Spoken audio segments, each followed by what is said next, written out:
Hello students, welcome to the online classes of GSM College.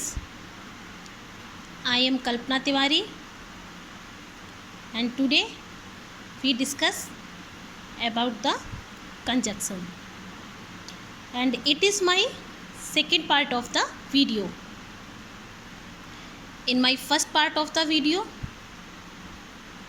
we also discussed to you about conjunction and how many types of conjunctions. Conjunctions are linking word. Conjunctions जो होते हैं वो linking word होते हैं, जोड़ने वाले शब्द होते हैं. And conjunctions are two types. First, coordinate conjunction and second, subordinate conjunction. Coordinate conjunctions we find two principal clause. Principal clause is also known as independent clause. Principal clause को ही independent clause कहा जाता है. तो coordinate conjunctions में हम दो principal clause को आते हैं and in subordinate conjunctions we find first principal clause and second subordinate clause. Subordinate conjunctions में क्या होता है कि उसमें भी हम दो सेंटेंस देखते हैं. एक सेंटेंस जो होता है वो प्रिंसिपल क्लॉज होता है और दूसरा सेंटेंस जो होता है वो सबऑर्डिनेट क्लॉज होता है. अब इन दोनों सेंटेंस को जोड़ने के लिए जो लिंकिंग वर्ड यूज होता है उसको क्या बोलते हैं? कंजक्शंस बोलते हैं. And it is my second part of the video. In my first part we discuss about the types of coordinate conjunctions. Coordinate conjunctions are four types.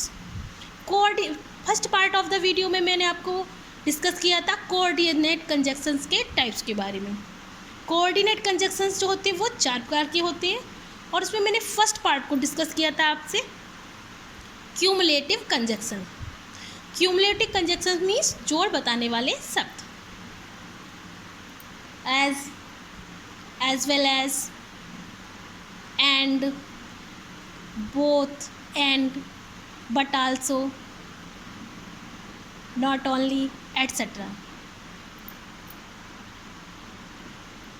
और it is second type of the coordinate conjunctions. ये coordinate conjunction का second type है. Alternative conjunction. ये क्या है? Alternative conjunction. Alternative conjunction means choice बताने वाले शब्द. अल्टरनेटिव कंजक्शन मीन्स चॉइस बताने वाले शब्द. एज आइदर और, neither nor, else, otherwise etcetera. जिसमें चॉइस का पता चले, जिसमें चॉइस वाले शब्द हो. एग्जाम्पल देखते हैं. आइदर विनय, या तो विनय और विकास या फिर विकास. अब इसमें क्या है? चॉइस हो रही है. या तो विनय या विकास दोनों में क्या है? चॉइस हो रही है. तो इसके लिए जो वर्ड यूज किया है वो क्या है? आइदर विनय और विकास. आइदर के साथ और का यूज होता है.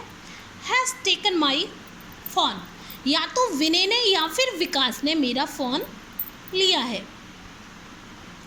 दोनों का नाम नहीं लिया जा रहा है. इसमें चॉइस हो रही है या फिर विनय या फिर विकास. तो इसमें क्या है? चॉइस है. चॉइस वाले बताने वाले जो वर्ड होते हैं उनको बोलते हैं अल्टरनेटिव कंजक्शन. उसमें जो वर्ड यूज होंगे वो हैं आइदर और, neither nor, else, otherwise etcetera. ऐसे ही वर्ड का यूज होगा. नेक्स्ट सेंटेंस है प्रिया नाइदर केम. ना तो प्रिया आई, नॉट सेंट एनी मैसेज, ना ही उसने कोई मैसेज सेंड किया. इसमें क्या है? ना इसमें प्रिया ने कोई भी चीज़ को नहीं किया है. ना तो खुद आई, ना प्रिया नाइदर केम, ना तो प्रिया आई, नॉट सेंट एनी मैसेज, ना ही उसने मैसेज किया. इसमें क्या है? इसमें भी चॉइस है. मतलब उसने किसी भी एक काम को नहीं किया. ना तो स्वयं प्रिया आई और ना ही उसने कोई मैसेज किया. मतलब इसमें भी चॉइस हो रही है. उसने कोई भी एक कार्य नहीं किया. जिसमें दो एक्शन का होना हो, जिसमें दो चीज़ों, जिसमें चॉइस का पता चल रहा हो, उस जगह पर ये कंजक्शंस का यूज़ होता है. Alternative conjunction. ये क्या है, कोऑर्डिनेट कंजक्शंस के टाइप्स हैं। नेक्स्ट जो है adversative conjunction. Adversative conjunction, adversative conjunction क्या है, विरोध बताने वाले शब्द। विरोध, जो सेंटेंस आपस में एक दूसरे से विरोध, अपोजिट हो, विरोध बताने वाले शब्द। एग्जाम्पल देखते हैं, जैसे कि वो शब्द कौन कौन से हैं, but, yet, still, however, nevertheless etcetera. ये एडवर्सेटिव कंजक्शंस हैं जो कि विरोध वाले शब्द होते हैं, विरोध वाले सेंटेंस की जगह पर यूज होते हैं। बट, लेकिन, येट मीन्स फिर भी, स्टिल मीन्स फिर भी, हाउ एवर मीन्स भी होते हैं फिर भी, नेवरदलेस एटसेट्रा। एग्जाम्पल देखते हैं, ही इज स्लो, वह धीमा है। ही इज श्योर, वह निश्चित है। वह श्योर है, वह धीमा है। लेकिन ये दोनों सेंटेंस को जोड़ने के लिए किसका यूज हुआ है, बट का। कोऑर्डिनेट कंजक्शन मैंने बताया था टू प्रिंसिपल क्लॉज होती है। देखिए ये सेंटेंस भी अपने आप में पूरा है और ये सेंटेंस भी अपने आप में यहाँ से लेके यहाँ पूरा है। मतलब ये सेंटेंस अपना मीनिंग बताने के लिए इस सेंटेंस पर निर्भर नहीं है। उसको बोलते हैं इंडिपेंडेंट क्लॉज, मतलब स्वतंत्र उपवाक्य। तो वह धीमा है और वह श्योर है, और दोनों सेंटेंस के लिए कंजक्शंस यूज किया है बट, लेकिन। वह धीमा है लेकिन वह श्योर है। वह धीमा है लेकिन वह श्योर है।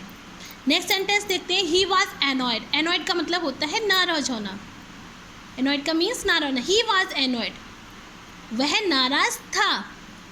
यहाँ पर यट का भी कंजक्शन का यूज हो जाएगा और स्टिल का भी हो जाएगा। यट फिर भी, ही सेड नथिंग, फिर भी उसने कुछ नहीं कहा। वह नाराज था, ये क्या है, अपोजिट वर्ड है कि वह नाराज है और वह कुछ कहे ही ना। तो ही वॉज एनॉयड, वह नाराज था, येट फिर भी, ही सेड नथिंग, फिर भी उसने कुछ भी नहीं कहा। तो ये कैसे, ये विरोध बताने वाले शब्द हैं, एडवर्सेटिव कंजक्शन हैं। अब ये भी देखिए, इसमें भी टू प्रिंसिपल क्लॉज हैं। ही वॉज एनॉयड, ये सेंटेंस अपने आप में पूरा है, वह नाराज था। और ही सेड नथिंग, उसने कुछ भी नहीं कहा, ये भी सेंटेंस यहाँ से पूरा है। तो इन्हीं को बोलते हैं टू इंडिपेंडेंट क्लॉज। का मतलब हुआ दोनों सेंटेंस अपने आप में कंप्लीट हो, कोई भी अपना अर्थ बताने के लिए दूसरे सेंटेंस पर निर्भर ना हो। और जब एक सेंटेंस दूसरे सेंटेंस पर निर्भर होता है तो पहला जो अपने आप में पूरा सेंटेंस है इसको बोलेंगे प्रिंसिपल क्लॉज, और जो दूसरा सेंटेंस अपना मीनिंग बताने के लिए प्रिंसिपल क्लॉज पर डिपेंड हो तो उसको बोलते हैं सबऑर्डिनेट क्लॉज। लेकिन कोऑर्डिनेट कंजक्शन में दोनों ही सेंटेंस कैसे होते हैं, इंडिपेंडेंट क्लॉज ही होते हैं। तो ही वॉज एनॉयड, वह नाराज था, येट फिर भी, ही सेड, फिर भी उसने कुछ नहीं कहा। ये इसके एग्जाम्पल वर्ड है जिनको कि आपको विरोध बताने वाले सेंटेंस की जगह पर यूज़ करना है। नेक्स्ट है illative conjunction. Illative conjunction means परिणाम बताने वाले शब्द, जिसमें परिणाम का पता चल रहा हो। ऐसे कंजक्शंस जिस सेंटेंस में परिणाम का पता चल रहा हो उस जगह पर ये वर्ड यूज होंगे, और वो वर्ड है फॉर, सो, देयरफॉर। फॉर होता है क्योंकि भी मीनिंग निकलता है, फॉर लिए के लिए भी यूज होता है जहाँ पर लिए का मीनिंग निकल रहा हो। सो मीन्स होता है इसलिए, और देयरफॉर का मतलब भी होता है इसीलिए। एग्जाम्पल देखते हैं, ही वर्कड हार्ड, उसने कठिन परिश्रम किया। हार्ड मीन्स वर्क मतलब कार्य करना, हार्ड मीन्स कठिन। उसने कठिन परिश्रम किया। ही वर्कड हार्ड, उसने कठिन परिश्रम किया। देयरफॉर, इसीलिए। ही पास्ड, वह पास हो गया। उसने कठिन परिश्रम किया इसीलिए क्या था, वह पास हो गया। तो इसमें किसका पता चल रहा है, परिणाम का पता चल रहा है। मतलब उसने कठिन परिश्रम किया, उसी का ये परिणाम है कि वह पास हो गया। कठिन परिश्रम का ही ये परिणाम है कि वह पास हो गया। He worked hard, therefore he passed, उसने कठिन परिश्रम किया इसीलिए वह पास हो गया। नेक्स्ट सेंटेंस है, ही वॉज नॉट इन्वाइटेड, वह इन्वाइटेड नहीं था, वह आमंत्रित नहीं था। सो मतलब इसलिए, he did not go in the function, इसीलिए फंक्शन में नहीं गया। वह इन्वाइटेड नहीं था इसीलिए वह फंक्शन में नहीं, वह फंक्शन में क्यों नहीं गया, तो उसका परिणाम ये है कि वो इन्वाइटेड नहीं था। वह इनवाइटेड नहीं था इसीलिए वो, मतलब इसमें परिणाम का पता चल रहा है, दोनों ही सेंटेंस में हमें परिणाम पता चल रहा है कि वो पास क्यों हो गए, क्योंकि उसने कठिन परिश्रम किया था। कठिन परिश्रम करने का परिणाम है कि वह पास हो गया। और वो फंक्शन में नहीं गया क्योंकि वह इनवाइटेड नहीं था। वो इनवाइटेड नहीं था इसीलिए वह फंक्शन में नहीं गया। I hope you all will understand very well. And in my third part of the video, we also discussed to you about subordinate conjunction. At last, stay home, stay safe. Thank you.